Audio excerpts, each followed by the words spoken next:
Okay, so here we have a 40-year-old woman who suddenly collapses while eating at a cafe and is brought to the emergency department.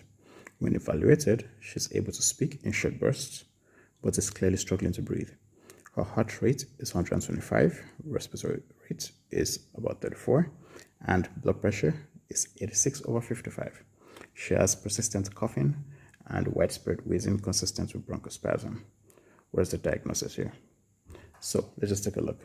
So the symptoms came in after she just finished eating or while she was eating, right? So that's kind of important, right? She has tachycardia, so 125. She has increased respiratory rate.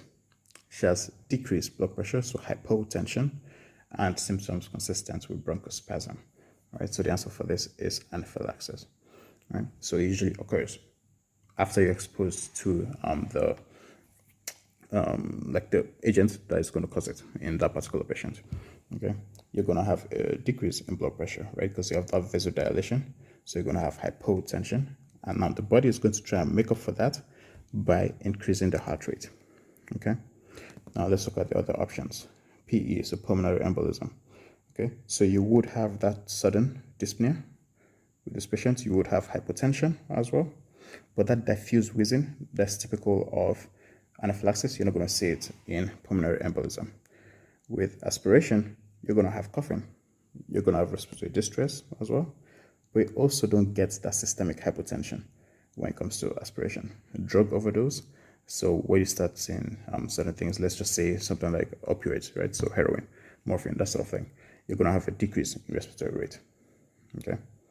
And that's a very important part. So if you're taking the STEP exams, just remember that. There's decrease in respiratory rates. It's going to have pinpoint pupils. So those are some things that they will throw out there. Spontaneous pneumothorax, right? So remember, this is usually like young, tall men. So if you're taking STEP exams, young, tall men, remember that's smokers as well. And it's usually unilateral. So unilateral. Okay. And you're going to have that decreased breath sounds on one side of the chest. You're not going to have the wheezing or the coughing, even in some cases. All right. Thank you.